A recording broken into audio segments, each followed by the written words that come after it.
Hello नमस्कार सभी प्यारे विद्यार्थियों का 11 मिनट के शो में आप सभी का हार्दिक स्वागत और अभिनंदन है। जैसा कि आपको विषय के रूप में दिखाई दे रहा है राजस्थान के कुछ महत्वपूर्ण एग्रीकल्चर इंस्टीट्यूट। तो शुरुआत करते हैं राजस्थान के जोधपुर जिले से। अगर तो बात करें तो यहाँ पर देख लीजिएगा जोधपुर में कौन कौन से एग्रीकल्चर के इंस्टीट्यूट है उस पर बात कर लेते हैं। यहाँ पर देखिएगा राजस्थान में जोधपुर के अंतर्गत पहला जो संस्थान है वो है central arid zone research institute काजरी। पूरा नाम मैंने बोल दिया है central arid zone research institute काजरी। अगर देखा जाए तो काजरी के इतिहास के बारे में 1952 में अगर यहाँ पर देखा जाए तो मरु वनीकरण डेजर्ट फॉरेस्टीकरण वनीकरण के रूप में शुरुआत होती है। फिर ये 1957 में इसे मॉडिफाइड किया गया है इसकी उपलब्धियों को देख करके। तो मरु वनीकरण के साथ साथ इसको एक और काम दे दिया गया, वो दिया गया मृदा संरक्षण का। और आज जिस काजरी को हम पढ़ रहे हैं ये काजरी 1959 में जिसको कह सकते हैं अपने अस्तित्व में आई थी और वर्तमान में इसके डायरेक्टर आपके ओपी यादव साहब नजर आएंगे। अगर हम इसी काजरी में मैं बात करूं यही जोधपुर में, तो काजरी के अंतर्गत आपको क्या दिखाई देगा, national bureau of plant genetic resources का एक क्षेत्रीय कार्यालय भी है, ये ध्यान रखना। और ये क्षेत्रीय कार्यालय 1965 में आपके क्या हुआ था, स्थापित हुआ था, ये ध्यान रखना। अगर हम यहाँ पर बात करें जोधपुर में ही, तो यहाँ पर आपको दिखाई देगा एरिड फॉरेस्ट रिसर्च इंस्टीट्यूट जो कि आपके 1987 में स्थापित होता है। ये ध्यान रखना, ये भारत के वन मंत्रालय के अधीन आता है, इसका ये आपको ध्यान रखना। काजरी किसके अधीन आता है, कृषि मंत्रालय के अधीन आता है। अगर हम यहाँ पर बात करें तो यहाँ एक और संस्थान है लोकस्ट वार्निंग ऑर्गेनाइजेशन, इसे कहते हैं टिड्डी चेतावनी संगठन। इसकी स्थापना 1939 में हुई थी, ये ध्यान रखना है आपको। 1939 में इसकी स्थापना हुई थी। यही जोधपुर में अगर आप देखोगे तो यहाँ पर क्या है, जोधपुर में आपको दिखाई देगा खजूर प्रयोगशाला आपको यहीं पर दिखाई देगी, ये हमें ध्यान रखना है आपको। यही जोधपुर में आपके सेंट्रल जो वूलन लेबोरेटरी है, केंद्रीय ऊन आपका जो है वो भी यहीं पर है। अगर हम जोधपुर के बाहर की तरफ निकल जाए कुछ संस्थानों के रूप में अगर और बात करें तो जोधपुर के बाद में पड़ोस में है आपके पास बीकानेर। तो बीकानेर में कौन सी एग्रीकल्चर की आपके इंस्टीट्यूट है, तो यहाँ पर बीकानेर में देख लीजिएगा national research centre for camel. अगर देखा जाए तो प्रोजेक्ट डायरेक्टर ऑफ केमल के रूप में ये आपके 1984 में स्थापित हुआ था, लेकिन इसे national research centre for camel के रूप में 20 सितंबर 1995 को इसको दर्जा दिया गया था। ये कहाँ है, तो बीकानेर के अंतर्गत है। और देखेंगे तो जोहड़बीड़ में आपको दिखाई देगा। यहीं पर अगर आप देखेंगे तो आपको खजूर और बेर अनुसंधान निदेशालय भी आपको यहीं पर, आपके अनुसंधान संस्थान भी आपके यहीं पर दिखाई देगा। यहाँ पर राजस्थान का पहला कृषि विश्वविद्यालय जिसको स्वामी केशवानंद राजस्थान एग्रीकल्चर यूनिवर्सिटी के नाम से भी आपके जाना जाता है, ये ध्यान रखना। यही बीकानेर में क्या है, central institute of arid horticulture, ये ध्यान रखना। इसे कहते हैं केंद्रीय शुष्क बागवानी संस्थान। क्या कहते हैं इसे कहा जाता है केंद्रीय शुष्क बागवानी संस्थान के नाम से इसे जाना जाता है। और इसकी स्थापना 1993 में 1993 में हुई थी। यह पूर्ण रूप से जो कार्य करना शुरू किया इसने, पूर्ण रूप से कार्य, तो ये 2000 में आपके इसने कार्य करना शुरू किया था, ये ध्यान रखना है आपको। यहीं पर बीकानेर में आपको एक और ध्यान रखना है, आपका जो CSWR है central ship and woollen research institute है, उसका एक क्षेत्रीय कार्यालय कहाँ है, बीकानेर में क्षेत्रीय कार्यालय है।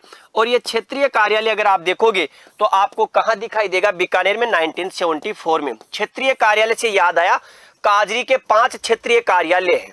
काजरी के अगर देखोगे तो क्या है, काजरी के 5 क्षेत्रीय कार्यालय है। एक है पाली में, एक है बीकानेर में, एक है जैसलमेर में, बीकानेर जैसलमेर, और इसके अलावा अगर आप देखोगे तो आपके भुज में है।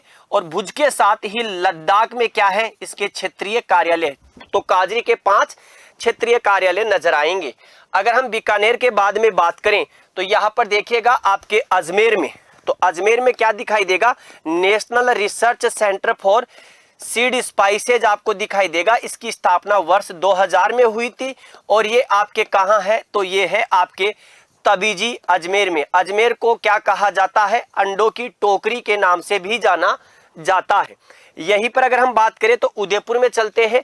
उदयपुर में क्या है, तो लिख लीजिएगा, national bureau of soil survey and land use planning का क्या है, क्षेत्रीय कार्यालय है आपके कहां पर, क्षेत्रीय कार्यालय। ये कहां दिखाई देगा, तो ये दिखाई देगा Maharana Pratap university of agriculture and technology, Rajasthan का दूसरा कृषि विश्वविद्यालय है। यहां पर आपको दिखाई देगा इसके कैंपस में, ठीक है। यहां पर क्या है, आपके national bureau of soil survey and land use planning का क्षेत्रीय कार्यालय है। अगर हम उदयपुर से बाहर आ जाते हैं भरतपुर में, तो देखिएगा भरतपुर में क्या है, भरतपुर में national research centre for rapeseed and mustard, ये आपको 1993 में स्थापित हुआ था। इसका नाम परिवर्तन हुआ, ये ध्यान रखना। और नाम परिवर्तन कब हुआ, तो इसका नाम परिवर्तन हुआ directorate of rapeseed and mustard research 2009 में, और इसका अब नाम परिवर्तन हो चुका है Indian institute of rapeseed and mustard research. ये वर्तमान में इसका नाम है, ये ध्यान रखना है आपको। और ये नाम अभी हाल ही में जनवरी 2025 में, ठीक है, जनवरी 2025 में इसका नामकरण है। राजस्थान आपके मस्टर्ड के उत्पादन में पहला स्थान रखता है। इसके साथ में ही अगर हम बात करें तो राजस्थान में दो क्या है, एग्रीकल्चर रिसर्च फार्म है। तो देखिएगा, आप अगर देखेंगे तो गंगानगर के अंदर सूरतगढ़ में देखा जाए तो कृषि फार्म, तो कृषि फार्म की बात करते हैं तो देखिएगा पहला आता है सूरतगढ़। अगर सूरतगढ़ की बात करोगे तो आपके सूरतगढ़ है, ये ध्यान रखना, गंगानगर में। और यहाँ इसकी स्थापना अगर आप देखेंगे तो 15 अगस्त 1965 को हुई थी। और ये रूस के सहयोग से है। और ये एशिया का सबसे बड़ा कृषि फार्म है। क्या है, एशिया का सबसे बड़ा कृषि फार्म, एशिया का सबसे बड़ा कृषि फार्म, सबसे बड़ा कृषि फार्म आपको दिखाई देगा। इसके साथ में ही अगर हम बात करें तो दूसरा है आपके जेतसर, यहीं पर है जेतसर। और जेतसर भी कहां है बेटा, गंगानगर में। और ये जेतसर गंगानगर में है। इसकी स्थापना 1 अगस्त 1964 को हुई थी और ये कनाडा के सहयोग से हुई थी, ये ध्यान रखना आपको। अब इसके अलावा गंगानगर में घोषणा हो रखी है मधुमक्खी पालन से जो शहद प्राप्त होता है, उसके शहद का आपके जो प्रयोगशाला उसकी घोषणा हो रखी है। अब इसके बाद अगर हम देखें तो एक आपको दिखाई देगा टोंक में, लिख लीजिएगा, central ship and woollen research institute, आपके ये ध्यान रखना 1962 में स्थापित हुआ था। हाँ, आपके central ship and woollen research institute, केंद्रीय भेड़ और ऊन अनुसंधान संस्थान। इसके आपको 3 क्षेत्रीय कार्यालय दिखाई देंगे। कहां, 3 क्षेत्रीय कार्यालय इसके आपको दिखाई देंगे। पहला क्षेत्रीय कार्यालय है इसका कुल्लू हिमाचल प्रदेश में। दूसरा इसका जो क्षेत्रीय कार्यालय है वो कर्नाटक में है। और तीसरा कार्यालय अगर आप देखेंगे तो ये आपको ध्यान रखना बीकानेर के अंतर्गत है। पेल्ट पालन का कार्य यहाँ पर किया जाता है, बीकानेर में है। और यहाँ पर पेल्ट के लिए क्या किया जाता है, कार्य किया जाता है, 1974 में स्थापित हुआ था। अब आ जाते हैं हम आपके जयपुर में। तो जयपुर में देखिएगा, आप अगर देखेंगे तो राजस्थान एग्रीकल्चर रिसर्च इंस्टीट्यूट, ये कहाँ है, तो ये है दुर्गापुरा में। किसके अधीन आता है वर्तमान में, श्री कर्ण नरेंद्र एग्रीकल्चर रिसर्च इंस्टीट्यूट के अधीन आता है।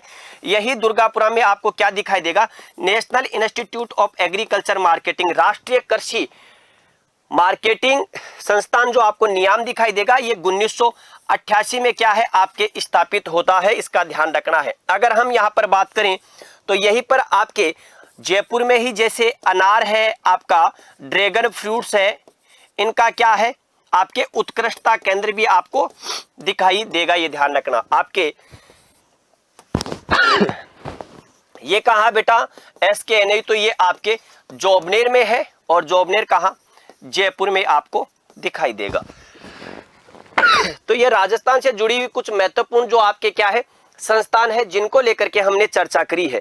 अब यहां अगर हम बात कर लें कुछ जैसलमेर में, तो जैसलमेर में भी आपके क्या है, मोहनगढ़ में हमारे क्या है, एक ARS के रूप में कार्य करने वाला संस्थान है मोहनगढ़ में। ठीक है। मोहनगढ़ जैसलमेर में बीज के लिए कार्य होता है। यही जैसलमेर में आपके क्या है, तो खजूर उत्कृष्टता केंद्र भी है। ठीक है, क्या है, खजूर उत्कृष्टता केंद्र, जो कि कहां है, सगरा भोजका में है। कहां है, सगरा भोजका में आपको दिखाई देगा। इस चीज का हमें ध्यान रखना है। अब यहां पर जैसे जयपुर में देखें तो जयपुर में आपके उद्यान निदेशालय का जरूर ध्यान रखना। जयपुर में उद्यान निदेशालय, और ये उद्यान निदेशालय अगर आप देखेंगे तो आपको 1989 में दिखाई देता है। यहीं पर आपका एग्रीकल्चर डिपार्टमेंट भी यहीं पर आपके जयपुर में ही कार्य करता है। टोंक में अगर देखा जाए तो टोंक में एक अमरूद उत्कृष्टता केंद्र जरूर है। अमरूद उत्कृष्टता केंद्र, तो उत्कृष्टता केंद्र टॉपिक को हम अलग से देखेंगे, जिसमें राजस्थान के प्रमुख उत्कृष्टता केंद्र आपको नजर आएंगे। तो ये थे आज के हमारे सेशन में, 11 मिनट के सेशन में राजस्थान से जुड़े हुए कुछ महत्वपूर्ण कृषि के अनुसंधान जिनके बारे में हमने चर्चा करी। निश्चित रूप से आपको ये वीडियो पसंद आया होगा। वीडियो कैसा लगा जरूर बताएं। पुनः मिलेंगे 11 मिनट के शो में अगली बार। तब तक के लिए सभी को नमस्कार, जय हिंद, जय भारत, बेस्ट ऑफ लक।